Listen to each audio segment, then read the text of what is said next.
ಮುಗಿಸಿದಪ್ಪ. ಏನ್ ಮಾಡಕಂತೀರಿ ನೀವು? ಪಾಪ ಅವ್ರ ಮೇಲೆ ಬಿತ್ತೀವಿ ನಾವು. ಕೊಪ್ಪಳದ ನೀವ ಕ್ರಿಯೇಟ್ ಮಾಡೋದಕ್ಕೆ ಸುಮ್ಮನೆ ಇಲ್ಲ, ನಾವು ಕರೆಕ್ಟ್ ಇದೀವಿ. ಈ ಜಾತ್ರೆ ಜನಸ್ತೋಮವನ್ನು ನೋಡಿದಾಗ ಗುಡ್ಡದ ಮೇಲಿರುವಂಥ ಗವಿಸಿದ್ದಪ್ಪ ತೆಳಗಡೆ ಇಳಿದು ಬಂದು ಎಲ್ಲರ ಮನದಲ್ಲಿ ನೆಲೆಸಿರುವಂಥದ್ದು ಕಾಣ್ತದೆ. ಇದೊಂದು ಅದ್ಭುತವಾಗಿರುವಂಥ ಚಿರಸ್ಮರಣೀಯವಾಗಿರುವಂಥ ಕಣ್ಣು ತುಂಬಿಕೊಳ್ಳುವಂಥ ಭಕ್ತಿಯ ಭಾವದ ಜಾತ್ರೆ. ಎಲ್ಲ ವರ್ಗದ ಎಲ್ಲ ಸಮಾಜದವರು ಐಕ್ಯತೆಯನ್ನು ಮೂಡಿಸುವಂಥ ಗವಿಸಿದ್ದಪ್ಪನ ಜಾತ್ರೆ. ಎಲ್ಲರೂ ಕೂಡ ಯಾರ್ಯಾರು ಬಂದಾರೋ ಅವ್ರು ಪುನೀತರು. ಮುಗಿಸಿದಪ್ಪ. ಏನ್ ಮಾಡಕಂತೀರಿ ನೀವು? ಪಾಪ ಅವ್ರ ಮೇಲೆ ಬಿತ್ತೀವಿ ನಾವು. ಕೊಪ್ಪಳದ ನೀವ ಕ್ರಿಯೇಟ್ ಮಾಡೋದಕ್ಕೆ ಸುಮ್ಮನೆ ಇಲ್ಲ, ನಾವು ಕರೆಕ್ಟ್ ಇದೀವಿ.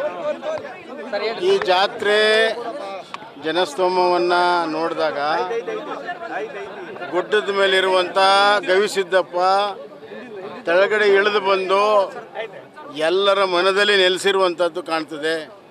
ಇದೊಂದು ಅದ್ಭುತವಾಗಿರುವಂಥ ಚಿರಸ್ಮರಣೀಯವಾಗಿರುವಂಥ ಕಣ್ಣು ತುಂಬಿಕೊಳ್ಳುವಂಥ ಭಕ್ತಿಯ ಭಾವದ ಜಾತ್ರೆ.